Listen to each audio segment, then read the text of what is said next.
اسے اپنے حال پر چھوڑ دو، مجھے اپنے حال پر چھوڑ دو، ہمیں ہمارے حال پر چھوڑ دو۔ ان جملوں کے لیے انگلش کا یہ اسٹرکچر یوز ہوتا ہے لیو پلس آبجیکٹ پروناؤن یعنی می، آس، you, ham, Hare, them.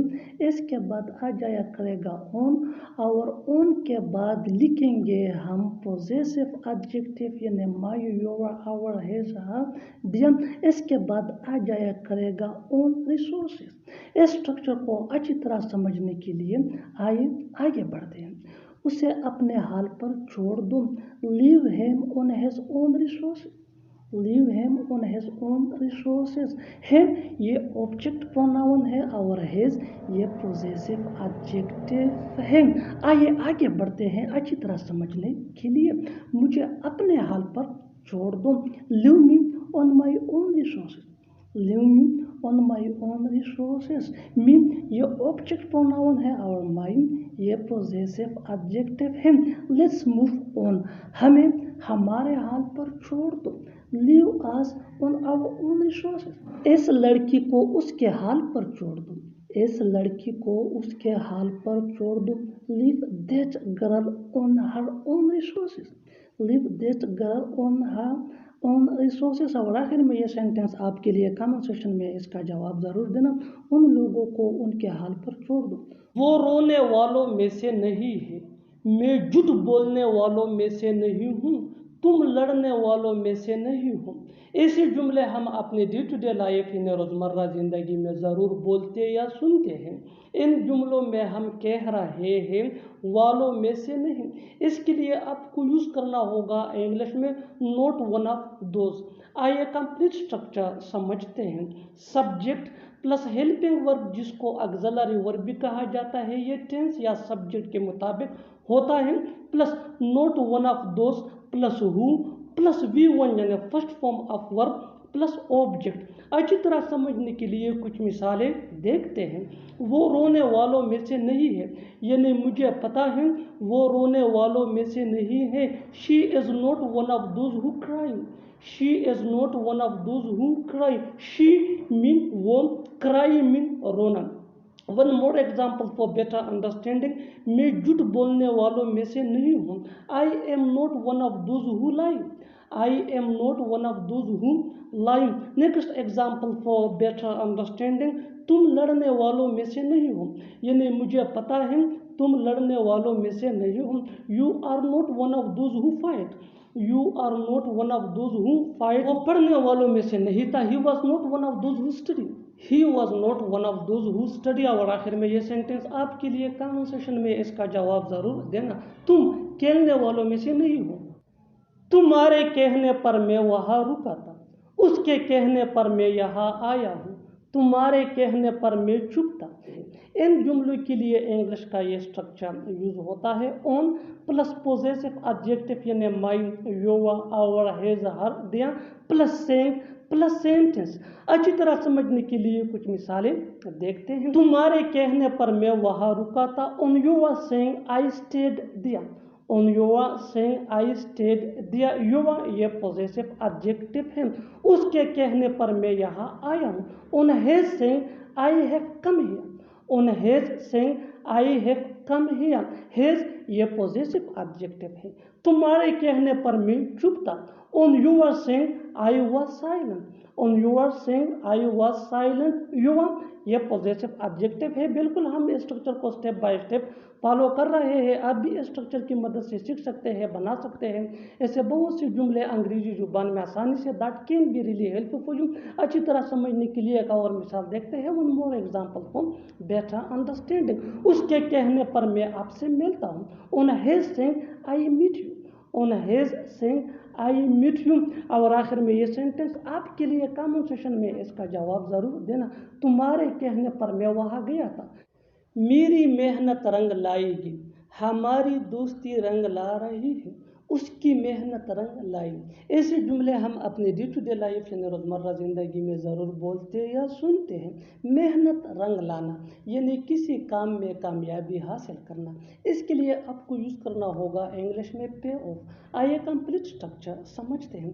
Sentence plus pay off,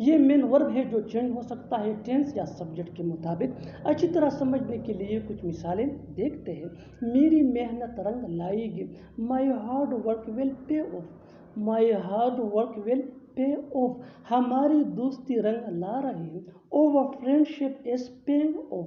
our friendship is paying off. اس کی محنت رنگ لائی. His hard work paid off. His hard work paid off. بالکل ہم اسٹرکچر کو اسٹیپ بائی اسٹیپ فالو کر رہے ہیں. آپ بھی اسٹرکچر کی مدد سے سیکھ سکتے ہیں، بنا سکتے ہیں. ایسے ہزاروں جملے انگریزی زبان میں آسانی سے that can be really helpful for you. اچھی طرح سمجھنے کے لیے ایک اور مثال دیکھتے ہیں. one more example for better understanding. ہماری محنت رنگ لائے گی. ہماری محنت رنگ لائے گی. our hard work will pay off. our hard work will pay off. اور آخر میں یہ سینٹنس آپ کے لیے کامن سیشن میں اس کا جواب ضرور دینا. اس کی سمجھداری رنگ لائے گی. سچ تو یہ ہے کہ وہ خوش نہیں تھی. سچ تو یہ ہے کہ تم نہیں آؤ گے. سچ تو یہ ہے کہ وہ کچھ نہیں جانتا. ان جملوں میں ہم کہہ رہے ہیں سچ تو یہ ہے. اس کے لیے آپ کو یوز کرنا ہوگا انگلش میں as a matter of fact. آئیے کمپلیٹ اسٹرکچر دیکھتے ہیں. As a matter of fact plus comma plus sentence. Sentence یہ ٹینس یا سچویشن کے حساب سے چینج ہوتا رہے گا. As a matter of fact یہ وہی کا وہی رہے گا ویچ مینس سچ تو یہ ہے. اچھی طرح سمجھنے کے لیے کچھ مثالیں دیکھتے ہیں. سچ تو یہ ہے کہ وہ خوش نہیں تھی. As a matter of fact she was not happy. As a matter of fact she was not happy. سچ تو یہ ہے کہ تم نہیں آؤ گے. As a matter of fact you won't come. As a matter of fact you won't come. Won't یہ ول نوٹ کا شارٹ فارم ہے. سچ تو یہ ہے کہ وہ کچھ نہیں جانتا. As a matter of fact he knows nothing. باقی بچے کہاں ہیں؟ باقی سامان کہاں ہے؟ باقی پیسے کہاں ہیں؟ اس لیسن کے اندر ہم سیکھنے جا رہے ہیں کہ کیسے ایسے فقرات انگریزی زبان میں بولے جاتے ہیں. اگر دیکھا جائے تو ان فقرات میں ہم کہہ رہے ہیں باقی. اس کے لیے آپ کو یوز کرنا ہوگا انگلش میں the rest of. یہ اسٹیپ 1 ہے.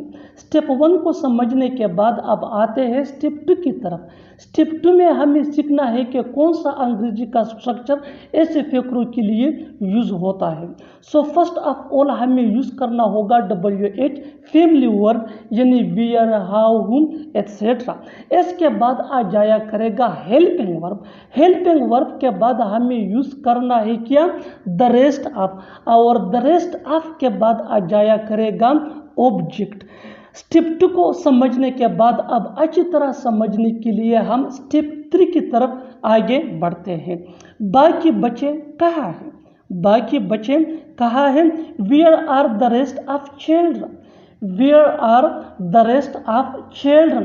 ویئر یہ WH فیملی ورڈ ہے. آر یہ اس کا ہیلپنگ ورب ہے. دا ریسٹ آف مین باقی.